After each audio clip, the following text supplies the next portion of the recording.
Let's get to Debra Tisler. Debra, thank you for your patience here. Debra, this week a Virginia judge ruled in favor of two moms who dared to ask the Fairfax School Board weasels how they were spending their taxpayer dollars.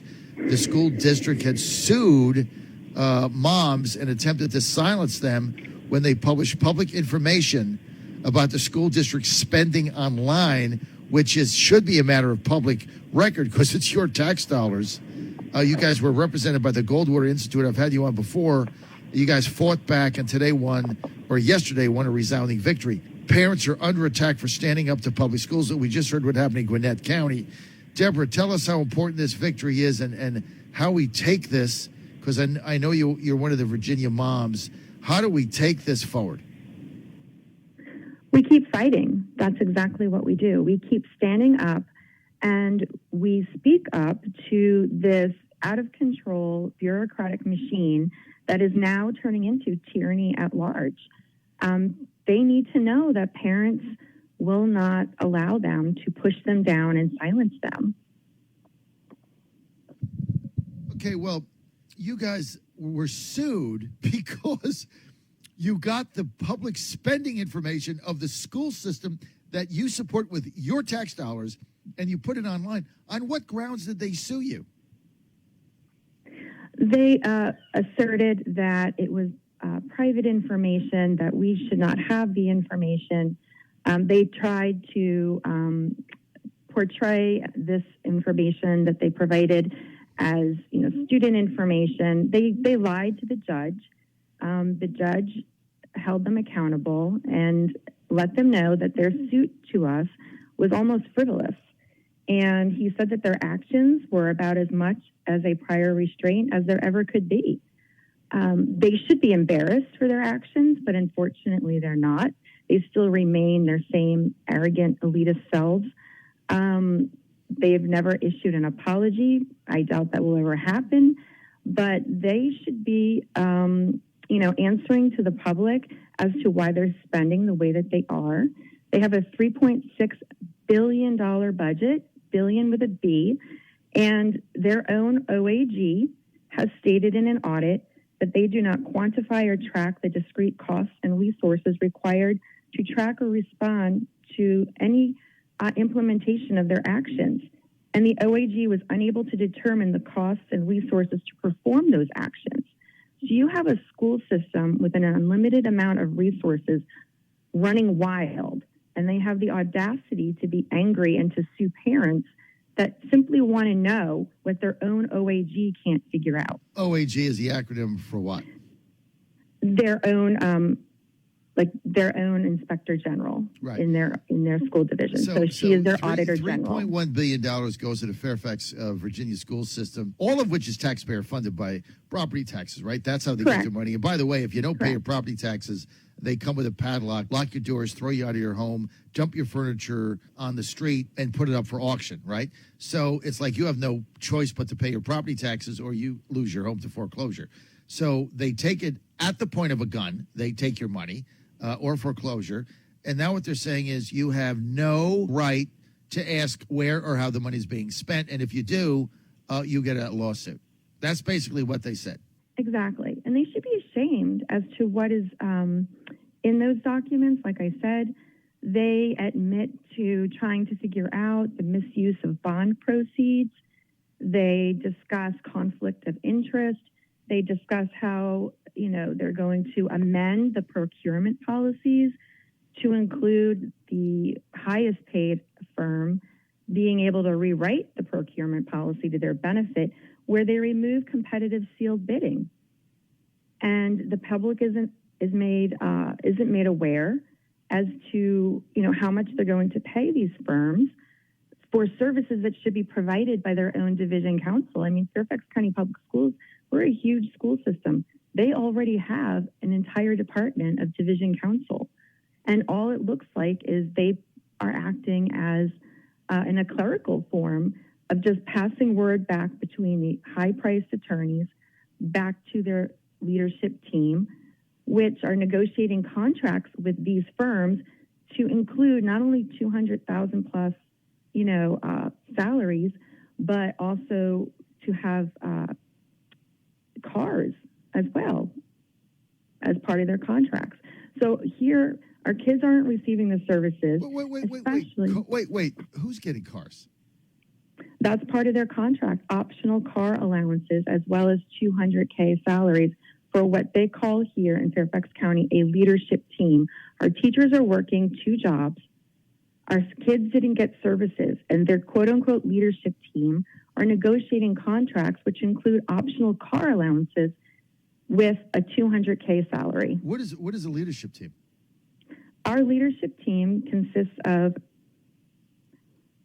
the assistant superintendents, the superintendents. They've got titles for titles here in Fairfax County. So basically, the school administrators are just voting themselves money in cars, and then they don't want any of it disclosed.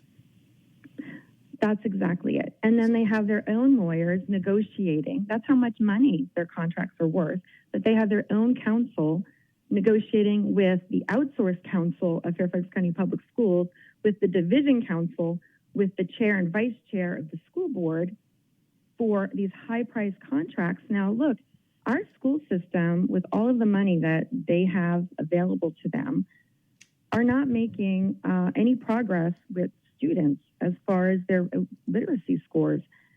It is abysmal what is going on here. Our students with special needs were left severely behind without services. They couldn't even provide the extended school year services, which is like summer school for your ESY students, to help them progress.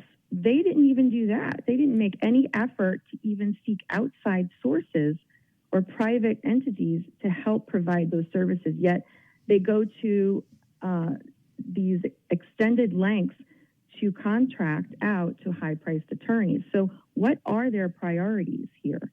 It certainly is not the children. Debra, this is unbelievable. What happened in Gwinnett County last night, moms getting arrested, you guys getting sued because you put online the FOIA information you got from the budget and the money they're spending, which is your taxpayer dollars.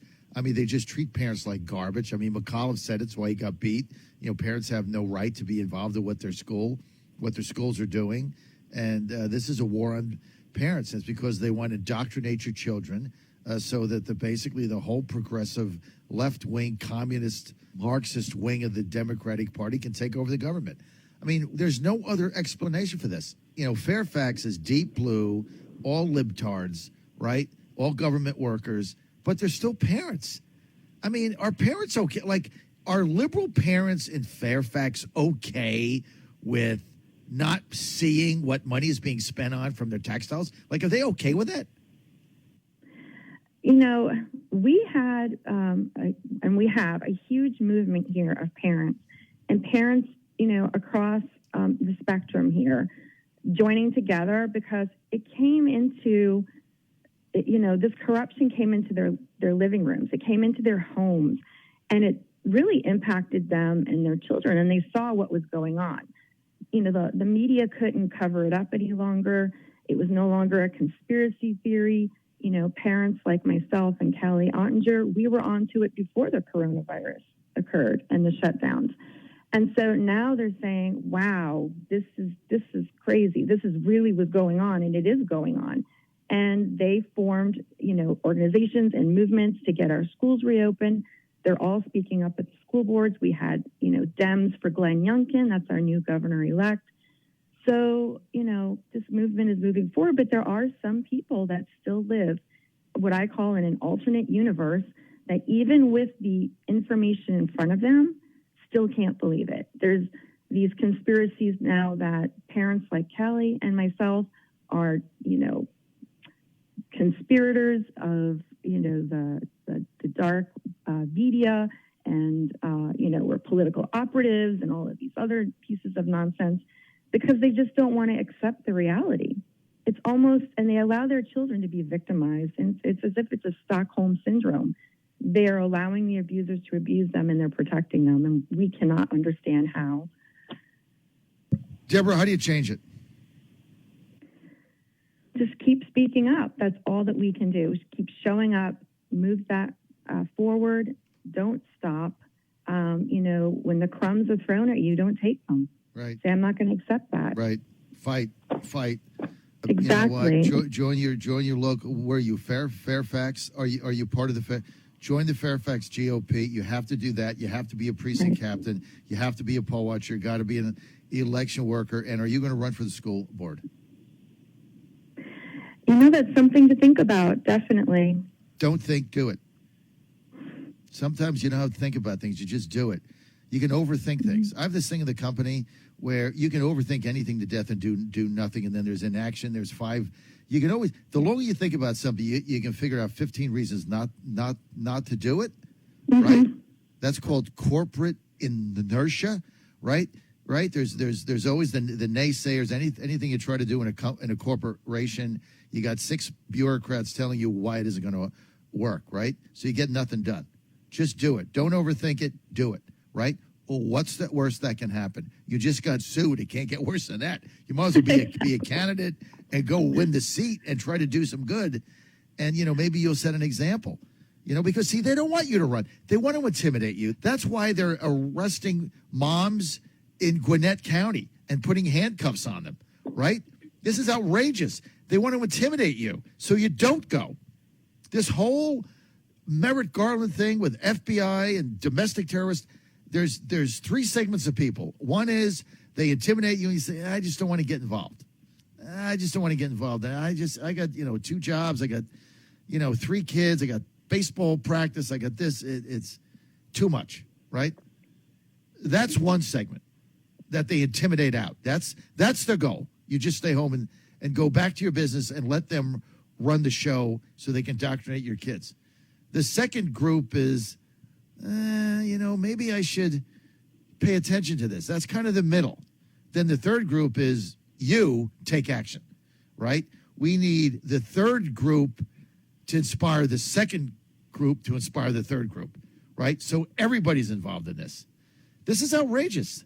I mean, I could imagine if my wife, Ann, went to a school board meeting because she was pissed off, aggravated at something, and I get a phone call and she's in jail because she didn't have a mask on. I mean, it's like, excuse me?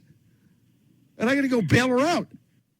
And then if you don't wear your mask, they want you to, tell everyone in the entire room what your health history is. They go and they violate HIPAA.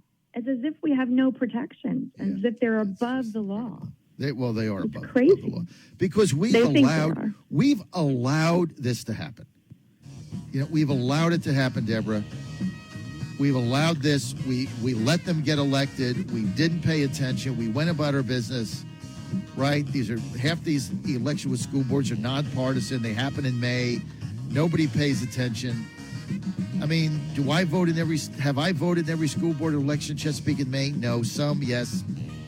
I vote for Christy Newcraig in Chesapeake when she's on the ballot. I definitely vote for her. But I don't know. Maybe I did. Maybe I didn't. I don't really pay attention, right? Look how involved I am. Now, you just don't think about it. That's how they took control. That's what you have to fight. Run for office. Don't overthink it. Deborah, thank you. Keep fighting.